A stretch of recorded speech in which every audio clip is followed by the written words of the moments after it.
দেখুন, চট্টগ্রামের খাগড়াছড়ি পার্বত্য অঞ্চলে একটি বিপজ্জনক ঘটনা ঘটেছে, যেখানে দেখা যায় অনেকগুলো পর্যটক ঘুরতে গিয়ে তারা একটি অনেক বড় কিং কোবরা দেখতে পান এবং সাথে সাথে বাংলাদেশ সেনাবাহিনীকে তারা কল করেন এবং কল পেয়ে সেনাবাহিনীর একটি চৌকস টিম সেখানে হাজির হয় এবং হাজির হওয়ার পরে তারা সেই সাপটিকে ধরার চেষ্টা করছেন। দেখুন দেখুন কত বড় সাপ! ও মাই গড! দেখুন, বাংলাদেশ সেনাবাহিনীর দুজন সদস্য সেই সাপটিকে ধরার চেষ্টা করছে। তো দেখতে থাকুন। আসলে পার্বত্য অঞ্চলগুলো খুবই ও মাই গড কত বড় সাপ! দেখুন, এটা কমপক্ষে 10 থেকে 12 হাত লম্বা হতে পারে এবং কি পরিমাণ মোটা ভালোভাবে একটু খেয়াল করুন। যেটা বলছিলাম, পার্বত্য অঞ্চলগুলো আসলে বর্ষার সময় একটু বিপজ্জনকই হয়, কারণ বিভিন্ন স্থানে পানি জমে থাকে, যেখানে সাপরা ভালোভাবে চলাফেরা করতে না পারার কারণে তারা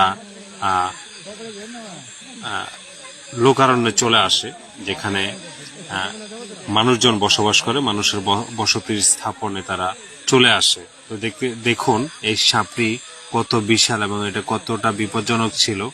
আসলে বাংলাদেশ সেনাবাহিনী খুবই হেল্পফুল। তারা প্রত্যেকটি কাজে মানুষকে এমনভাবে সহযোগিতা করে, যেটা আসলে তাদেরকে ধন্যবাদ না দিয়ে পারলাম না। দেখুন, পার্বত্য অঞ্চলে আসলে সব সময় তাদের এমন সহযোগিতা থাকে এবং তারা মানুষকে এভাবে সহযোগিতা দিয়ে যায়।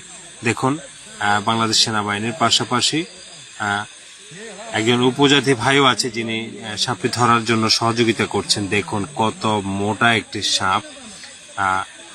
এটা হচ্ছে কিং কোবরা। দেখুন কত শক্তিশালী এই সাপটি! ও মাই গড! দেখুন কত বড় এই সাপটি! ও মাই গড! বন্ধুরা, এই একই জায়গায় ইতিপূর্ব সেম আরেকটি ঘটনা ঘটেছে এবং এর থেকে বড় একটি সাপ সেখানে ধরা হয়। একবার ভাবুন তো, এই সাপটি যদি আপনার সামনে পড়তো তাহলে আপনি কি করতেন?